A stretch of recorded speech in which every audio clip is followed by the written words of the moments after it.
Hey, y'all, thanks for tuning in again for Coach's Q&A. I have the one and the only Andrea Hudy with us today. She is currently the head strength and conditioning coach for men's and women's basketball at the University of Texas at Austin. So thanks for being on today. Thank you for having me. Absolutely. So why don't you just kind of give a brief background, who you are, what you're about, and what brought you to Texas. Who I am, Andrea Hudy. I'm a teacher at heart, competitor, and underdog, I think. No, but I was at the University of Connecticut, University of Kansas, and now I'm at the University of Texas, and just trying to keep learning and developing relationships, really. Nice. What was say that one more time? Trying to make people better and better myself and have an impact and be impacted by others. Nice. That's awesome. So what was the biggest thing that you saw in the opportunity, like coming to Texas?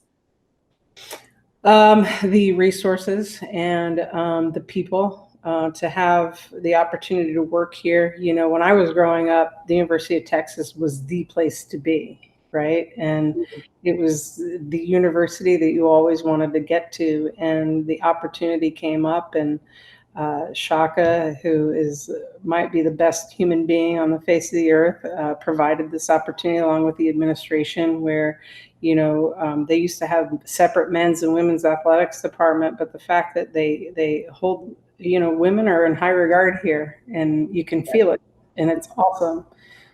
So that to have that opportunity, you couldn't not take it. Absolutely. And it's funny that you say that about the University of Texas, because I felt the same too growing up. I went to a coaching academy at the NCAA headquarters back when I was in college, and the women's athletic director came and spoke, and I was like, I'm going to work for her one day. Like, this is awesome. Like, and it's exactly how I felt.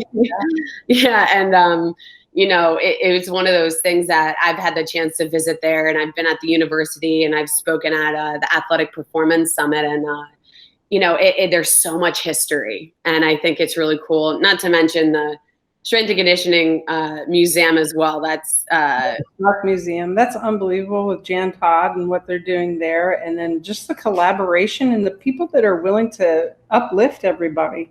Mm-hmm. And I'm even doing stuff with the business school and the exercise science department, and everybody has been wonderful and willing to go outside themselves to learn. Absolutely. That's awesome. So you kind of alluded to a little bit, talking about how you're a teacher at heart and you're learning and you want to help teach people. But I mean, I think that's an obvious passion of yours, but could you talk about another passion that's in your life, whether professionally or personally? Yeah, I don't know. My own growth and development, not only mine, but as a priority is teaching younger people and providing opportunities. We have opportunities for community outreach here, and just to have an impact on the community and the kids in the community that are less fortunate than we are, providing food stuff or education for them. It's been pretty eye-opening, I think, to try to outreach as much as you can, which is awesome. Yeah. And being here, I'm afforded that opportunity because I don't have to worry about 15 other sports. Absolutely. No, that's definitely a plus for sure. Talking about outreach, unfortunately taking a right-hand swerve turn right now, but obviously what's going on in the world with the coronavirus, and as people are now referring to as COVID, that outreach right now it's not something you can do right, like every day, right? It's that, yeah. I'm really worried about the kids that are in the community that they don't eat, right? And the only way that they do eat is if they go to school. So how are we going to help them, get the things that they need? Yeah. So do you want to expand a little bit about, your adjustment during this time with your student athletes, and then maybe touch a little bit on about, you know, how you're adjusting in your personal life with your family and the different dynamics.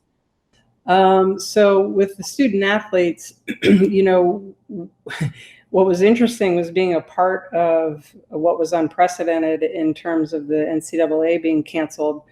So we were on the court at the Big 12 tournament. We were, I think, well, they had played 2 games the night before, but then, or they played a game or 2, I can't remember. Anyway, so we were on the court the next day warming up. It was like 11 o'clock. And it was really surreal in that there were no fans there. There were a couple, family, and then the coaching staffs were there. Well, when the clock hit 60, everybody was like normal, just let's go get it, let's go warm up, blah, blah, blah. You know, and then all of a sudden it's like, okay, everybody's off. And we're like, what? You know, like, what do you mean everybody's off? And then next thing you know, my head starts going, there's no way that we're going to keep playing. There's none, you know, so it's been interesting. So, you know, for time off, our guys have been off like a week now, I think, which is, you know, a good break. I was thinking 1 to 2 weeks. But we'll provide workouts via Elite Form to the guys. Body weight workouts to start, and then if they can be creative and interactive with us, we can provide different opportunities for them to create resistance, right? So how can we create resistance for these people at home? Yeah, no, I mean, I think my biggest thing is everybody's got laundry detergent. Absolutely. Everybody's got Tide or something like that. Right? And water bottles, people have that. Yeah. So everybody, you know, maybe has something they can pull up on. I think I had a coach yesterday talk about loading up your backpack with your heaviest textbooks. Yeah. And I mean, there you go. You have your back squat, you have your front squat, and turn it around to the front, and now you can use it, and you know, you got different resistance that way.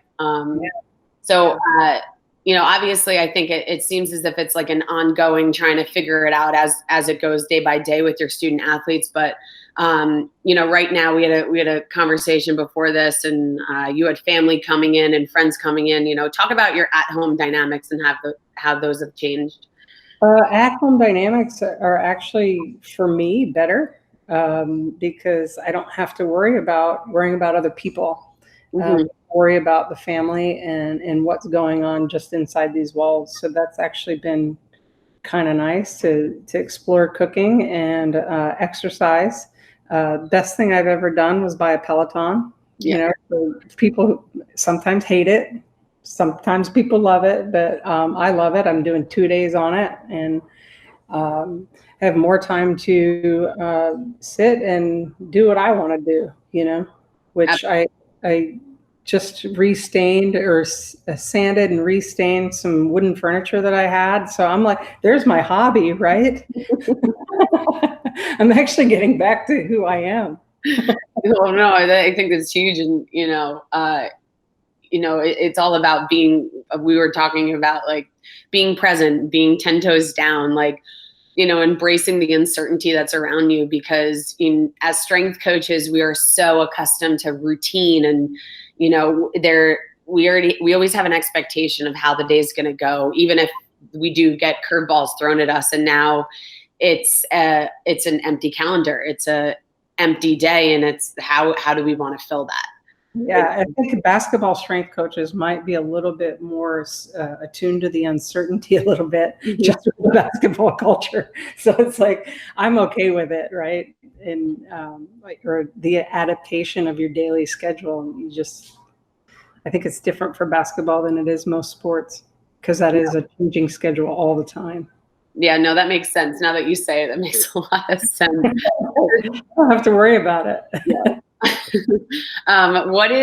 What's kind of just like your worldly view right now, like about what's going on, and, you know? I just think people ought to stay home and be smart about it unless they need to leave, and take care of themselves and their families. And yeah, I mean, I feel like I'm a survivalist at heart, but I'm also taking the government's warning in terms of stay home. Right? You see all the health professionals saying stay at home because you don't want to be in the hospital at this point. Yeah. No, I think that's huge. So I just have a couple of, you're going to have to try to answer these questions with one word. The other thing is too, sorry, I will answer your questions with one word, but we just got off a season where, we have been traveling. So for us, I think it's a little bit different in that it's nice to be home, Sure. Yeah, absolutely. No, and that's a great point for sure. All right. Sorry, I didn't mean to interrupt you, but one word. I'm happy that you gave a last minute one. Okay, so I like to call these my Corona Fire questions. Try to answer them with one word answers. All right. So, what is your new COVID go-to breakfast? A new one? I actually haven't been eating a lot of breakfast. I get up and I do like 1 or 2 Peloton workouts. Okay. I'm a germaphobe clean freak. So by the time I get up and get moving, it's 2 o'clock here. I really haven't eaten yet. So much. Were you not eating? Were you fasting when you were coaching? No. Okay. No. So you are an inverse. Yes. I'm like, it's crazy that I'm totally comfortable being here and just doing what I do and not worrying about, I worry about people, but it's like, you can't do anything. Yeah. Yeah. No, I have to, honestly, I ate my first meal at noon today. I did have a protein shake and a cup of coffee, but meal, like real food, was my first, I think it was at like 12:30. Yeah. So kind of same. Right. What is you kind of already mentioned this in case there's a different one. What's your new COVID activity? Peloton, I would say, multiple times a day. Gotcha. Do you have a new COVID habit?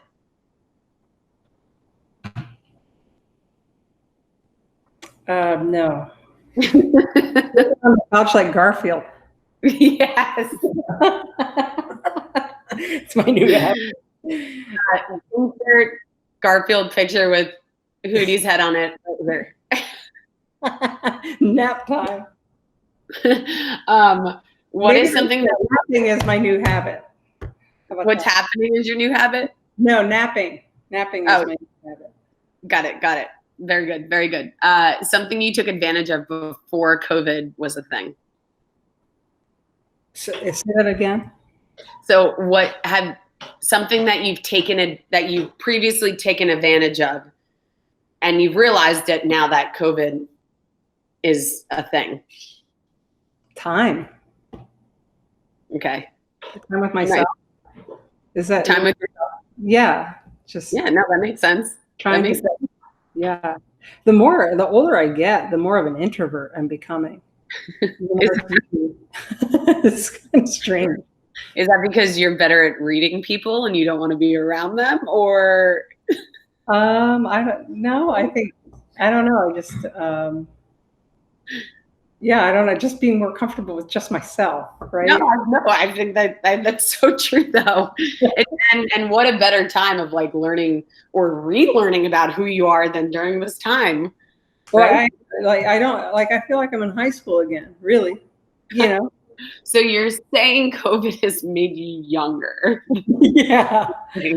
Yeah. Okay, last one. What is your go-to or a new your COVID TV show or movie that you've discovered? Shameless. On Netflix, or is it?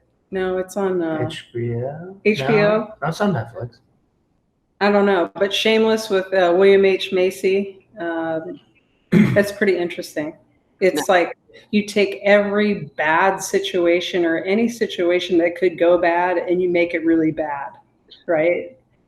And it's just like awful stories. And, there's good and bad to it, but you just see it differently, I guess, with Shameless. That's fair. I had a coach say Roseanne, so I think you're. Oh, Roseanne. Oh, nice. She's funny. She's very funny. But it was interesting to hear that it was. I think she's did she just turn 30 or she's just like in her later 20s, so younger? And she said Roseanne. Oh, you didn't see it the first time around. I mean, probably not. Probably not. But yeah, I mean, anything else you wanted to add? Any like advice or experience or any kind of insight? Yeah, I don't know if I'm one for insight. Yeah, I don't know. I would just say take your time and be comfortable being uncomfortable. That's always been our motto, right? Even if it's fatigue, if it's stress, if it's loneliness, just be comfortable being uncomfortable. Absolutely. No, I think that's pretty sound advice, and it's something, like you said, we preach every day, but don't forget about that part. Yeah. I feel like I've been training for 26 years for this. Yeah, seriously though, it makes sense. But hey, listen, Coach, thanks so much for coming on and just kind of telling us a little bit about yourself and how you're dealing with the world crisis right now. And we really appreciate you. Thank you. I appreciate it. All right. Bye-bye.